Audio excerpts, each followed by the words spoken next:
How's it going, everyone? Welcome back to the channel. Got a little bit of an interesting video today, and it's kind of the start of a series almost. So what I'm going to be doing is I'm going to be kind of giving tips on driving and all that, because every single time I drive I basically have to avoid an accident because everyone on the road here sucks. So basically today I'm just going to be going through the basics and so on and so forth. So let's get into the video, hop in the car, go through the basics of what you need to know before you start driving, what you should know, and tips and tricks to pass your driving test and all that. So let's do it. One more thing before we start. I'm gonna try to be kind of uploading daily now. I know Tuesday, Thursday, and Sunday, those 3 days for sure, but I might be trying to upload on Wednesdays, Fridays, Saturdays, and maybe Mondays, depending on the day. I'm gonna try to get an upload out, so no promises on those days, but definitely still Sunday, Tuesday, Thursday. So if you see another video, just know that it's just a bonus for the week, and I still will be posting on the Thursday or the Tuesday. And then Sunday obviously is going to be like the car news video, just like every other week. Alright, first thing is first, I'm not a professional in any way. I am just trying to inform people on, what I personally think. Feel free to correct me in the comments, but these are basically things you should know. There's nothing crazy. If you've been driving for a while, you probably should know most of the things in this video. Always great to refresh your mind about all the rules and everything. So here we go. Let's just get into the quick little things that you should know before even starting and stepping into car and putting it in drive. So first thing is first, you should know what all the buttons do in your car. This is a minivan, so it's got the extra buttons on the door. It's got lane keep assist, or the lane sensor, so if you fall out of the lane, it's gonna beep, and it won't correct you, but it'll beep to let you know that you're going out of the lane. Traction control, obviously it's for if your tires are ever spinning, it limits the power, so you won't have loose tires, and you won't be slipping all over the place. So let's start the car up. Foot on the brake and just start it up, simple as that. Turn the wheel. So obviously this is all just not important stuff to your driving whatsoever. This is just media controls and all of that. This is cruise control, cruise in, set. Once it's set, you can go faster or slower, cancel. You click this, you're out of cruise. This is your indicators. So your stock, you push down, you're giving the left, pull up, you're giving the right. In this car, you got a blind spot sensor, so when you do flip it up, there's a camera on the mirror. You can also press the button right here that also activates the camera. That's basically all you need to know about the things here. Steering wheel, obviously turn this way to go right, left, basic things. You put your foot on the brake, this unlocks, and you have the ability to go into drive, reverse, neutral, whatever. So RPM gauge and speedometer. So as long as you know those basic things, you should be fine. If you're driving at night, you should obviously know where your lights are located. Lights are most of the time here, or sometimes they're over here, depending on what vehicle you are driving. So next thing is your mirrors. You should kind of see the back of the car like that, and right there. This, you should be able to see out of the back of the rear window. I know in some cars it's kind of hard to set mirrors. If you're in a sports car of anything, like my BMW, it is really hard to set the mirrors in that thing, so it's kind of not important. The mirrors are this big, but when you're driving a normal car, you should be able to see behind you, to the sides, in the mirrors. So make sure you set the mirrors. First thing you do, adjust your seat and set the mirrors. Obviously you want to adjust your seat first, because then you have to reset the mirrors after resetting them.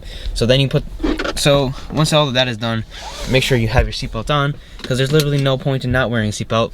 It doesn't get in the way. It's not that obnoxious. Just wear the seatbelt. It's not that big of a deal. So now that we have that basic rule set up, you're gonna put the car into usually reverse, because I have to reverse out, and then drive. So let's get onto the road first.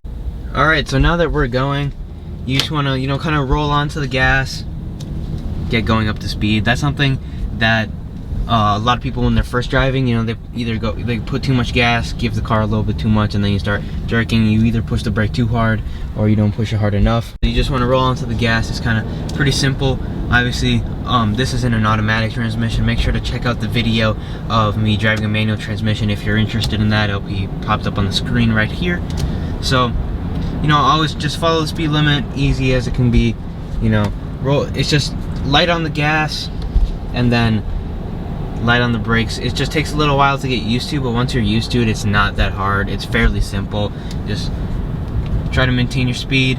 So I say about like 2 to 3 houses away, you want to give the signal of in the direction you're turning of. Usually you want to stop behind the stop sign, and in case of your driver's test, you do want to do that. But in an actual scenario, like on this road especially, I'm stopping all the way over here because that stop sign is like probably 20 feet back there, and I just want to be able to see both sides are clear, and I can just turn. It's as simple as that. You know, basics of driving. You just want to make sure you use your indicators to go signal the direction you're going. Don't be the person on the road who just doesn't signal when it's just completely obvious of where, you know, just completely obvious that there's someone there that you're gonna cut off, or there's someone that, you know, might be accelerating, so you let them know that you're coming so they can either prepare to brake or they can prepare for you to turn into the lane so they can keep going, and then they're aware that you're aware of them. So that's also another thing signaling does. You know, if you signal and they see it and then you go past, they're ready to brake if you don't see them, but they're also ready to go past you if you do see them and you're just waiting for them to go around you. So make sure you do that. So another thing is where hand positioning is. So obviously you want to be 3 and 9. I'm holding a camera right now, which you probably shouldn't be doing while driving, but for the sake of this video, so you want to have 3 and 9. So usually 10 and 2 is, you know, told by a lot of instructors, but I find 3 and 9 to be a lot more comfortable. Also, kind of a weird thing, but professional drivers, people who drive around the racetrack, they do 3 and 9 because they find it you have more control over the car. Also another thing, your wrist should be able to go over the steering wheel, otherwise you are not close enough to the wheel if your wrist cannot just bend over simply. And another thing is you don't want to be too close, because otherwise you will just get impaled by this airbag. If you're like sitting like this close to this, you know, steering wheel, you will get impaled by the airbag in case you ever do get into an accident.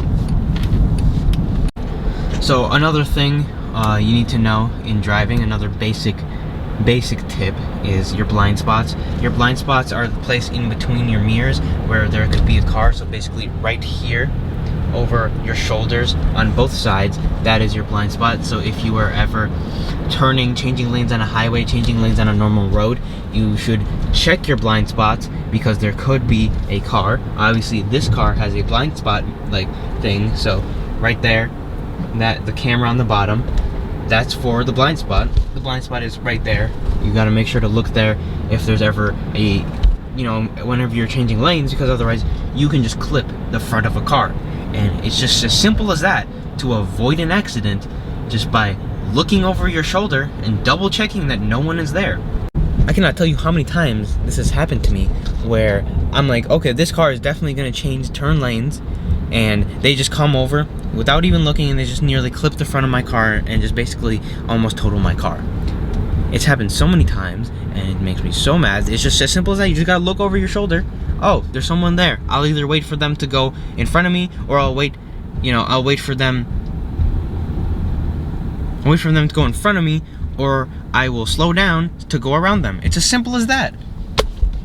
Now my camera is dying, but I'm going to leave it off there. I'm probably going to upload another one of these videos either next Tuesday, maybe Saturday. Stay tuned for it. But basically just, you know all the controls of your car, and, just linearly lean into the gas, linearly lean into the brake. It's pretty simple. Just, have a clear head while doing it. Make sure to follow my rule, 2 to 3 houses, or, approximate. Depending on the speed limit, it could be more for signaling. Just use your turn signals if there's someone around you, and check your blind spots. That's basically the basics of this all.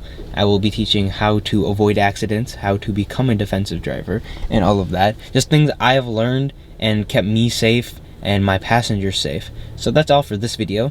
Let me know what I missed and what I should do. So yeah, subscribe, leave a like on this video, and I'll probably try to upload a video tomorrow. Honestly, I'm probably going to make tomorrow's video today if I can, because I just have a lot of spare time right now.